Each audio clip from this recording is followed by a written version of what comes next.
ബിസ്മില്ലാ വൽഹംദുലില്ലാ വസ്സലാത്തു വസ്സലാമു അലാ റസൂലില്ലാ അമ്മാ ബഅദ്. മനുഷ്യന്റെ ശരീരത്തിൽ നിന്നും വേർപെട്ടു പോകുന്ന അവയവങ്ങളോട് എന്ത് നിലപാടാണ് സ്വീകരിക്കേണ്ടത്? അല്ലാഹു സുബ്ഹാനഹു വ തആല നമ്മെ എല്ലാവരെയും സംരക്ഷിക്കുമാറാകട്ടെ. ചില സന്ദർഭങ്ങളിൽ എന്തെങ്കിലുമൊക്കെ രോഗത്തിന്റെ പേരിൽ ശരീരത്തിന്റെ ഒരു അവയവം മുറിച്ചു മാറ്റപ്പെടുന്ന അവസ്ഥ ഉണ്ടാകാറുണ്ട്.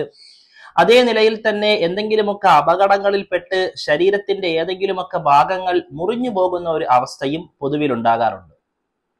ഈ സമയത്ത് ഈ അവയവങ്ങളോട് എന്ത് നിലപാടാണ് സ്വീകരിക്കേണ്ടത്? മഹാനായ ഇമാം നവവി റഹ്മത്തുള്ളാഹി അലൈഹി പഠിപ്പിക്കുന്നു.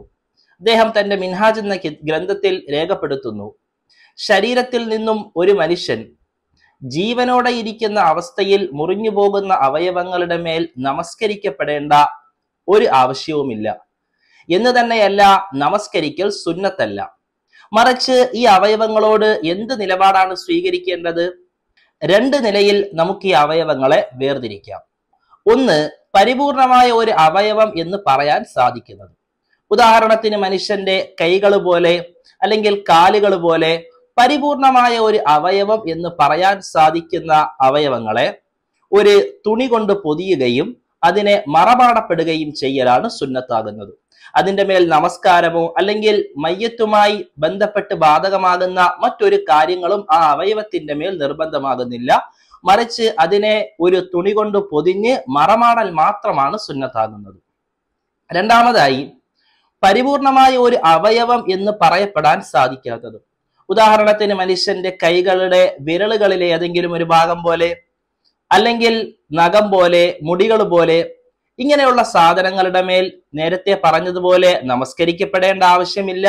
മറിച്ച് ഇവകളെ നേരത്തെ പറഞ്ഞ നിലയിൽ തുണിയിൽ പൊതിയേണ്ട ആവശ്യവുമില്ല. മറിച്ച് ഇവകളെ ദഫൻ ചെയ്യൽ, മറമാടൽ മാത്രമാണ് പരിശുദ്ധമായ ശരീഅത്തിൽ സുന്നത്താകുന്നത്. എന്തുകൊണ്ടാണ് ഈ നിലയിൽ ഈ അവയവങ്ങളെ തന്നെ മറമാടണമെന്ന് ശരീഅത്ത് പഠിപ്പിക്കുന്നത്? കാരണം അല്ലാഹു സുബ്ഹാനഹു വ തആല വിശുദ്ധമായ ഖുർആനിൽ അരുളുന്നുണ്ട്, വലഖദ് കറംനാ ബനി ആദം, നാം മുഴുവൻ മനുഷ്യരെയും മുഴുവൻ ആദം സന്തതികളെയും ബഹുമാനിച്ചിരിക്കുന്നു.